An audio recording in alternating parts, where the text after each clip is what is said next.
Students, we'll start with the next topic, that is motion of the objects under the influence of gravitational force of earth.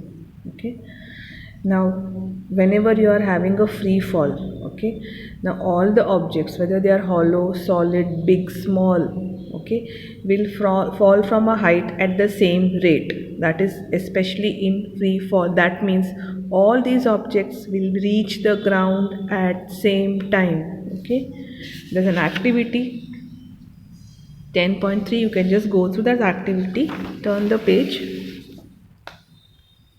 Now an object experiences acceleration due to the free fall, this acceleration experienced by an object is independent of its mass.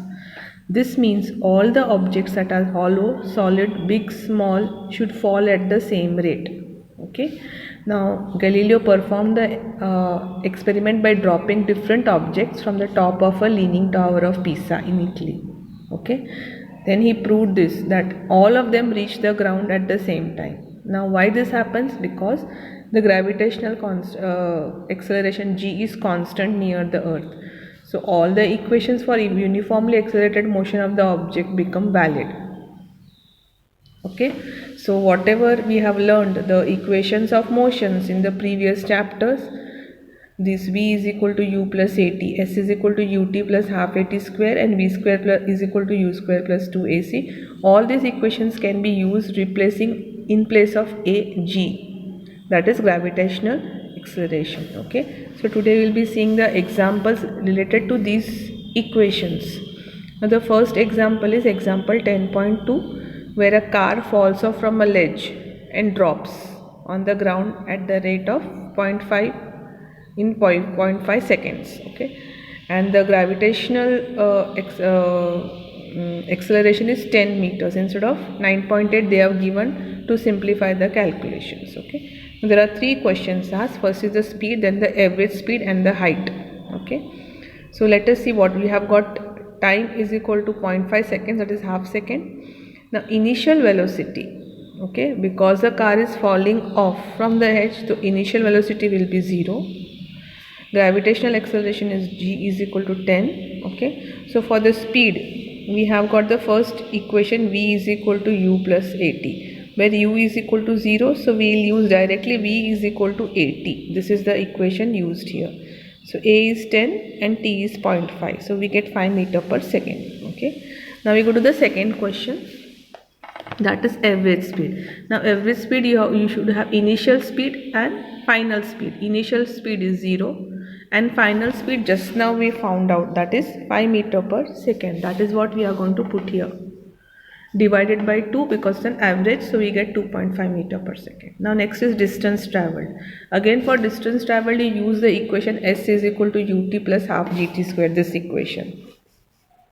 Okay, now here u is equal to 0, so ut will become 0, so directly s is equal to half gt square. Okay, so put the values and you get 1.25 meters. Now we go to the example number 10.3. Now here an object is thrown vertically upwards to a height of 10 meters. Okay, we have to calculate two things, velocity and the time taken. Now the distance traveled is 10 meter. The final velocity is 0 meter per second. That is because it is vertically thrown upwards. So when it reaches a height, the velocity will be, final velocity will be 0. Acceleration, it is not given 10 here, so we have to take 9.8. Okay, but it is negative as it is moving upward. If it is downward, it is positive towards earth.